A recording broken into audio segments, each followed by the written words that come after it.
আসসালামু আলাইকুম, welcome back to my channel Anika Islam. আজকে আমি আপনাদের সাথে ডিম ডাটা আর আলু দিয়ে মজাদার একটি রেসিপি শেয়ার করছি।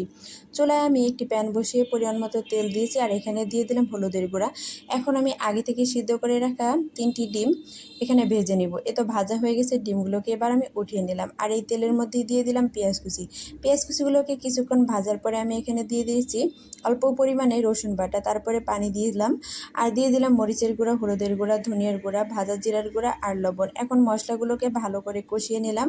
কষানো হয়ে গেছে, এবার আমি দিয়ে দিলাম ছোটো ছোটো করে কেটে রাখা ডাঁটা আর দিয়ে দিলাম মসুর ডাল। মসুর ডাল আর ডাঁটাটাকে আমি মশলার মধ্যে ভালো করে নেড়ে চেড়ে এরপরে অল্প পরিমাণে পানি দিয়ে ঢাকনা দিয়ে ঢেকে এগুলোকে সুন্দর করে কষিয়ে নিব। এই তো কষানো হয়ে গেছে। এখন আগে থেকে সিদ্ধ করে রাখা আলু এখানে দিয়ে দিলাম। আলুগুলোকে একটু ছোটো করে কেটে নিয়েছি। এরপর নেড়ে চেড়ে দিয়ে দিলাম বেশি করে পানি। এখন ঢাকনা দিয়ে ঢেকে তরকারিটাকে রান্না করে নেব।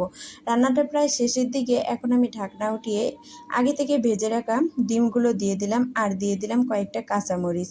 এরপর নেড়ে চেড়ে সবশেষে দিয়ে দিলাম ভাজা জিরার গুঁড়া।